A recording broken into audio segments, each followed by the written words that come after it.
নমস্কাৰ ফ্ৰেণ্ডছ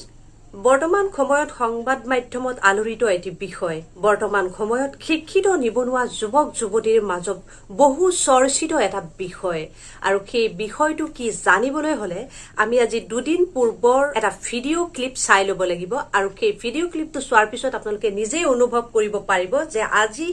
আলোচনা কৰিবলৈ ওলোৱা বিষয়টো কি তেনেহলে আহক সেই ভিডিও ক্লিপটো চাই লওঁ শিক্ষক আসলতে আমাৰ বহুত আছে অসমত ৰেশনালাইজেশন তো আমি কৰিব পৰা নাই এপইন্টমেন্ট দিয়াটো এটা কৈছে 2012 চনৰ পৰা টেটত পাস কৰি আছে আসলতে আমাৰ বিধায়কসকলৰ ওচৰত কোনোবা আহিলে আমি বুজাব লাগে লৰা ছোৱালী বিলাক টেট পাস কৰা মানে চাকৰি হ'বই নোৱাৰে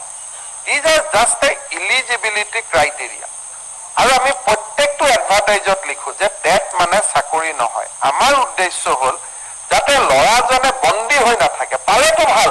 নাপালেও যাতে আন ইণ্টাৰভিউ বিলাক দি থাকে বন্ধুসকল ভিডিও ক্লিপটো চাই লোৱাৰ পিছত নিশ্চয় আপোনালোকৰ অসুবিধা হোৱা নাই যে আজি আলোচনা কৰিবলৈ লোৱা বিষয়টো কি হয় আপোনালোকে ঠিকই ধৰিছে আজিৰ এই বিষয়টো হৈছে আজি দুদিন পূৰ্বত মুখ্যমন্ত্ৰী মহোদয়ে যি এটা বিষয় সদনত উত্থাপন কৰিছিল যে টেট পাছ মানে চাকৰি নহয় টেট যোগ্যতাৰ এটা মাপকাঠিহে আৰু সেই সন্দৰ্ভত মোৰ কেইটামান প্ৰশ্ন আৰু সেই প্ৰশ্নখিনি অকল মোৰ নহয় আপোনালোকৰ মাজৰ হাজাৰ হাজাৰ কেণ্ডিডেটৰ মনত জুমুৰি দি থকা কেইটামান প্ৰশ্ন আপোনালোকৰ সেই বাক্যবান আপোনালোকৰ সেই কথাখিনি মই মোৰ মুখেৰে ক'ব বিচাৰিছো আহক তেনেহলে ভিডিঅ'টো আৰম্ভ কৰিছো ভিডিঅ'টোৰ আৰম্ভণিতে মই কৈ ল'ব বিচাৰিছো যে মোৰ এই কথাখিনি গঠনমূলক সমালোচনাহে প্ৰতিবাদী কণ্ঠ নহয় কিয়নো এনে কিছুমান কথা মাননীয় এজন মুখ্যমন্ত্ৰীৰ মুখত যদি শুনা যায় তেনেহলে বৰ্তমান যিখিনি শিক্ষিত নিবনুৱা যুৱক যুৱতী আছে তেওঁলোকৰ মনত হতাশাই প্ৰশ্ৰয় দিয়াটো নিশ্চিত আৰু সেই কথাখিনিৰ ওপৰত সৰুগত কৰি মই এই টপিকটো এটা গঠনমূলক সমালোচনা হিচাপে আগবঢ়াব বিচাৰিছো মই কোৱা কথাখিনিৰ যুক্তিযুক্ততাটো কিমান সেইখিনি বিচাৰ কৰিব প্ৰাৰ্থীসকলৰ মনৰ কথাখিনি যেহেতুকে মই এই ভিডিঅ'টোৰ যোগেৰে নিক্ষেপণ কৰিব বিচাৰিছো প্ৰথম কথা যদি টেট উত্তীৰ্ণ মানে শিক্ষক নহয় তেনেহলে এই অসমত শিক্ষক নিযুক্তি দিবলৈ হলে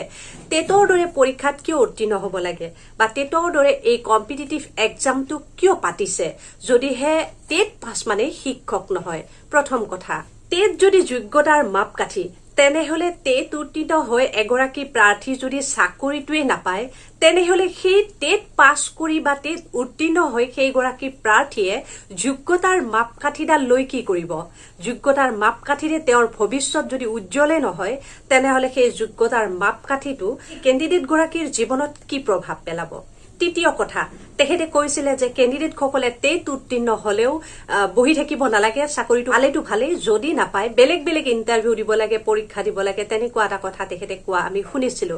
মই ক'ব বিচাৰো যে এগৰাকী প্ৰাৰ্থীয়ে কিমান আশাৰে এই টেটৰ পৰীক্ষাটো দিয়ে আৰু কিমানখিনি কষ্ট নিহিত হৈ থাকে এই পৰীক্ষাটো দিয়াৰ আগমুহূৰ্তত সেই কথাখিনি মই আপুনি সকলোৱে বুজি পায় যে এই পৰীক্ষাৰ আগমুহূৰ্তত কিমানখিনি কষ্টৰ বিনিময়ত এগৰাকী প্ৰাৰ্থী টেটৰ দৰে এই কঠিন পৰীক্ষাটো উত্তীৰ্ণ হবলৈ সক্ষম হৈছে তেনেস্থলত তেওঁ যেতিয়া টেট উত্তীৰ্ণ হয় সিদিনাই তেওঁৰ মনত এটা আশাৰ সঞ্চাৰ হয় তেওঁৰ ঘৰখনলৈ আনন্দৰ জোৱাৰ আহে যে সেই পৰিয়ালটোৰ এগৰাকী ছোৱালী বা ল'ৰাই যদি টেট উত্তীৰ্ণ হৈছে তেতিয়াহ'লে পৰিয়ালটোৱে আনন্দিত হয় উৎফুল্লিত হয় আৰু সেই প্ৰাৰ্থীগৰাকীৰ মনত এটা নতুন আশাৰ সঞ্চাৰ হয় যে তেওঁ এটা চাকৰি পাব তেওঁলোকৰ ঘৰখন এটা উপাৰ্জনৰ পথ মুকলি হ'ব কিন্তু যদিহে নম্বৰৰ ভিত্তিত যোগ্যতাৰ ভিত্তিত যদি তেওঁ চাকৰিটো পাবলৈ সক্ষম নহয় তেওঁ বাৰে বাৰে বঞ্চিত হ'ব লগা হয় আৰু এই বাৰে বাৰে বঞ্চিত হ'ব লগা বিষয়টোৱে সেই কেণ্ডিডেট গৰাকীৰ মনত কি প্ৰভাৱ পেলাব পাৰে এবাৰ যদি আমাৰ মুখ্যমন্ত্ৰী মহোদয়ে কথাটো বুজি চালেহেঁতেন তেনেহলে তেওঁ হয়তো এনে কটুক্তিমূলক বাক্য কেতিয়াও নকলেহেঁতেন তেখেতৰ এই বাক্যশাৰীয়ে কিমান কেণ্ডিডেটৰ মনটো ভাগি চুৰমাৰ কৰিছে তেওঁলোকৰ মনত হতাশা আনি দিছে হয়তো তেওঁ সেই কথাখিনি বুজি পোৱা নাই সেইবাবে তেওঁ সেই কথাখিনি কৈছে আৰু যেতিয়া টেটৰ দৰে পৰীক্ষাটোত উত্তীৰ্ণ হৈও তেওঁ চাকৰিটো পাবলৈ সক্ষম নহয় মুখ্যমন্ত্ৰী কোৱাৰ দৰে সেই কেণ্ডিডেট গৰাকীৰ মনত আন পৰীক্ষাসমূহ দিয়াৰ মন মানসিকতা থাকিবনে বাৰু সেই কেণ্ডিডেট গৰাকীৰ মনটো ভাগি যোৱা মনটোত তেওঁ পুনৰ পৰীক্ষা ইণ্টাৰভিউ দিয়াৰ সেই সাহস গোটাব পাৰিবনে বা তেওঁ যি নিৰাশ হৈছে সেই নিৰাশ হোৱা মনটোত পুনৰ তেওঁ সেই সজীৱতা আনিব পাৰিবনে নতুন নতুন ইণ্টাৰভিউ বা নতুন নতুন পৰীক্ষা দিবৰ বাবে চাকৰিৰ বাবে চেষ্টা কৰাৰ যিটো প্ৰচেষ্টা সেই প্ৰচেষ্টাটোক তেওঁ পুনৰ জাগ্ৰত কৰিব পাৰিবনে তেওঁ টেটৰ সেই চাকৰিটো নোপোৱাৰ বিনিময়ত তেওঁ যিমানখিনি মনটো ভাগি পৰে বা তেওঁ হতাশ হোৱা দেখা যায় পৰৱৰ্তী পৰ্যায়ত সেই হতাশগ্ৰস্ততা মনত পুনৰ নতুন এটা চাকৰি বিচৰাৰ বাবে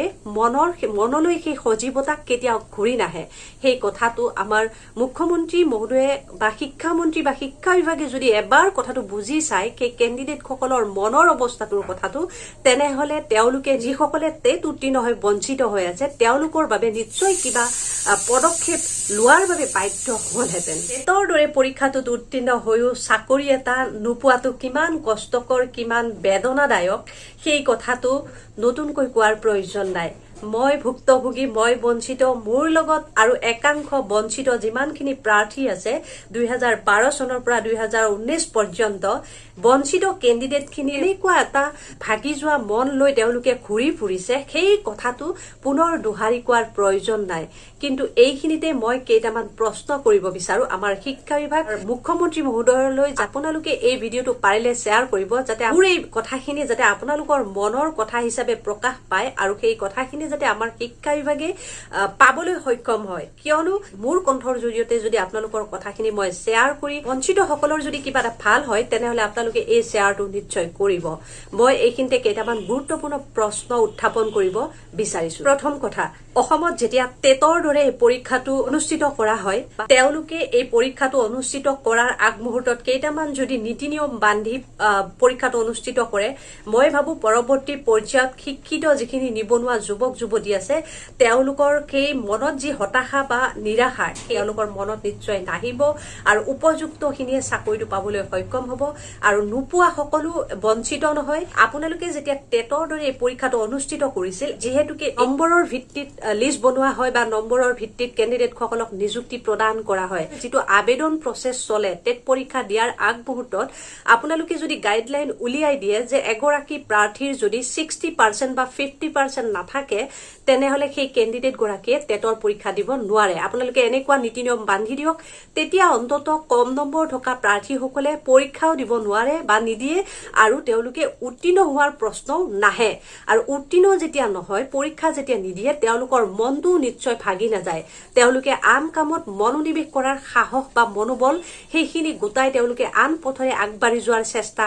কৰিব পাৰিব মই ভাবো এই প্ৰচেছটো কৰাৰ পিছত যিসকল কাট অফ মাৰ্ক হাই আছে বা যিসকলে মেধা সম্পন্ন বা নম্বৰৰ ভিত্তিত তেওঁলোকে চাকৰিটো পোৱাৰ বাবে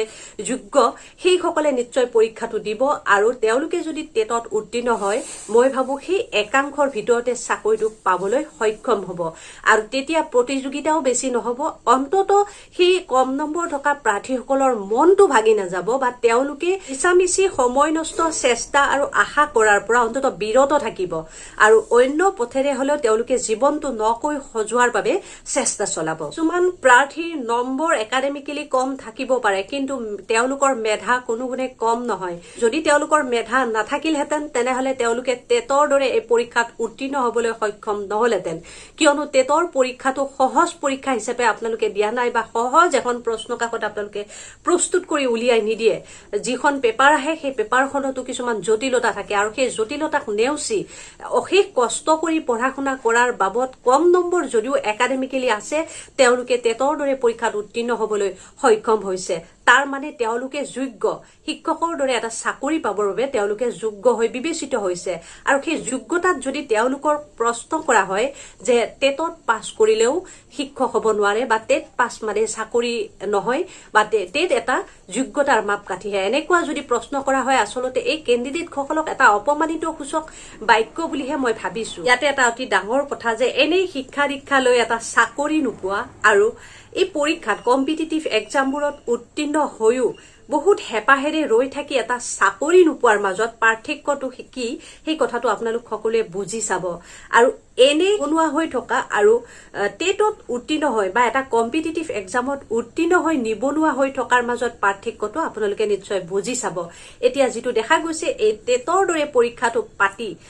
বহু সংখ্যক যোগ্য প্ৰাৰ্থী বঞ্চিত হৈ আছে আৰু তাৰ ফলত এনেকুৱা লাগিছে যে শিক্ষিত নিবনুৱা এতিয়াহে যেন বৃদ্ধি হৈছে। অসমত হাজাৰ হাজাৰ শিক্ষিত নিবনুৱা যেন চৰকাৰেহে বৃদ্ধি কৰিবলৈ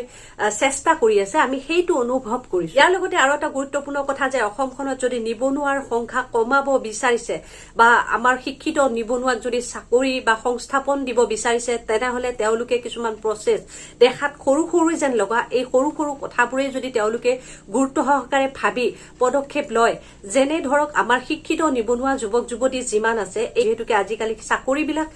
যোগ্যতাৰ ভিত্তিত হয়। যোগ্যতা মানে আপোনালোকে বুজিয়ে পাইছে, নম্বৰৰ ভিত্তিত হয়, কাট অফ মাৰ্কৰ তালিকাৰ ভিত্তিত হয়। যদি সেইটো হয় তেনেহলে সেইটোৰ দৰে এই পৰীক্ষাটো পাতাৰ আগমুহূৰ্তত তেওঁলোকে নম্বৰ ধৰি দিয়ক যে 50 বা 60% থকা কেণ্ডিডেট সকলেহে এই টেটৰ পৰীক্ষা দিব পাৰিব আৰু সেইসকলেহে এই চাকৰিটো পাবলৈ সক্ষম হ'ব। আৰু সেইখিনি কৰিলে মই ভাবো যিখিনি বেছি নম্বৰ থকা প্ৰাৰ্থী আছে সেই প্ৰাৰ্থীসকলে শিক্ষকৰ লাইনত গুচি যাব আৰু যিসকলৰ কম নম্বৰ আছে, কম নম্বৰ থকা প্ৰাৰ্থীসকলক অন্য ধৰণে সুযোগ দিয়ক। অন্য যিবিলাক চাকৰি আছে উদ্যোগীকৰণতে হওক বা অন্য যিবিলাক আমাৰ হেল্থ ডিপাৰ্টমেণ্টৰ বা পুলিচ ডিপাৰ্টমেণ্টৰ বা বেলেগ বেলেগ যিমানখিনি চাকৰি আছে, সংস্থাপন আছে, সেই সংস্থাপনৰ ক্ষেত্ৰত যদি এই কম নম্বৰ থকা ছাত্ৰ ছাত্ৰীসকলকো ধৰি দিয়ে, মই ভাবো এনেদৰে কৰিলে বেছি সংখ্যক শিক্ষিত নিবনুৱা যুৱক যুৱতীয়ে চাকৰি পাবলৈ সক্ষম হ'ব যিকোনো এটা ঠাইত আৰু অসমখনো উন্নতি দিশত গতি কৰিব। আৰু এনেদৰে কৰিলে মই ভাবো কোনো বঞ্চিত হ'ব লগা নহয় আৰু ঠায়ে ঠায়ে এই যুৱক যুৱতীসকল সংস্থাপিত হ'ব পাৰিব। ইয়াতে এটা কথা কবই লাগিব, যিখিনি সময়ত টেটৰ দৰে এই আবেদন প্ৰক্ৰিয়াটোত কম নম্বৰ থকা প্ৰাৰ্থীসকলেও এপ্লাই কৰে, এপ্লাইটো কিয় কৰে সেইটো এটা ডাঙৰ প্ৰশ্ন। এপ্লাই এইকাৰণে কৰে, সকলোকে আজিকালি এটা চাকৰি লাগে আৰু তাৰ ফলত তেওঁলোকে কষ্ট কৰি পঢ়া শুনা কৰি টেটতো পাছ কৰে আৰু পাছ কৰিও যেতিয়া চাকৰিটো নাপায় বিমুখ হ'বলগীয়া হয়, তাৰ পৰিস্থিতিত কেণ্ডিডেট গৰাকীৰ মনৰ অৱস্থা কি হ'ব পাৰে সেইখিনি আমি সকলোৱে বুজি পাওঁ। এতিয়া সেই কেণ্ডিডেট সকলে পইচা পাতি খৰচ কৰি আবেদন প্ৰক্ৰিয়াটো কৰে, তাত তেওঁলোকৰ 500-600 টকা আবেদন ফিজ যায়। সেই আবেদন ফিজটো যোৱাৰ লগতে তেওঁলোকৰ পৰীক্ষা দিবলৈ যোৱা যাতায়াতী খৰচ, কিতাপ পত্ৰ খৰচ বা কেফেৰ খৰচ এইবিলাকতো আছেই। এইবিলাক অনাহকত আপোনালোকে কিয় কৰে? যদি সেই কম নম্বৰ থকা কেণ্ডিডেট গৰাকীয়ে টেট পাছ কৰিলেও চাকৰি নাপায়, তেনেহলে সেই কেণ্ডিডেট গৰাকীক আবেদন প্ৰচেছটো কৰাৰ পৰা বিৰত ৰাখিব লাগে। আপোনালোকে কিছুমান নীতি নিয়মৰ জৰিয়তে যদি কৰি দিয়ে, তেতিয়াহলে কম নম্বৰ থকা প্ৰাৰ্থী গৰাকীয়ে নিশ্চয় আবেদন নকৰে। এতিয়া সেইখিনি কৰাৰ বিনিময়ত বহু কেণ্ডিডেটৰ সেই আৰ্থিকভাৱেও জুৰুলা হোৱা দেখা যায়, চাকৰিটো নাপায়েই কম নম্বৰ থকাৰ বিনিময়ত। মোৰ ভিডিঅ'ৰ তলত বহুতে কমেণ্ট কৰিছে, বাইদেউ মই পৰীক্ষাটো দিবলৈ মোৰ পইচা নাছিলে, মই 2খন পেপাৰ দিব নোৱাৰিলো, কিবাকে অলপ পইচা আছিলে, সেই পইচাখিনি দি 1খন পেপাৰ দিলো, সেইখন পেপাৰেৰে মই পৰীক্ষা দি উত্তীৰ্ণ হলো, কিন্তু এতিয়া মই চাকৰি নাপাওঁ কম নম্বৰ থকাৰ বাবে। আচলতে দুখ লাগে, এনেকুৱা কিছুমান ঘটনা যেতিয়া আমি দেখো বা শুনো আমাৰ দুখ লাগে। আৰু এই কথাখিনি যদি চৰকাৰ প্ৰশাসনে এবাৰ অনুভৱ কৰে বা বুজি চায়, তেনেহলে এই বঞ্চিতসকলৰ হৈ তেওঁলোকে কিবা এটা পদক্ষেপ ল'ব নোৱাৰেনে বাৰু? এই ভিডিঅ'ৰ জৰিয়তে মই এটা কথা চৰকাৰখনক অনুৰোধ জনাব বিচাৰিম যে 2012 চনৰ পৰা যিমানখিনি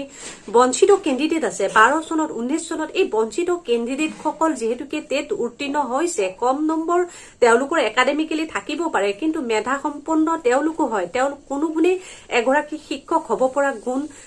কম নাই তেওঁলোকৰ গাত। তেওঁলোক প্ৰকৃত এগৰাকী শিক্ষক হৈ দেখুৱাব।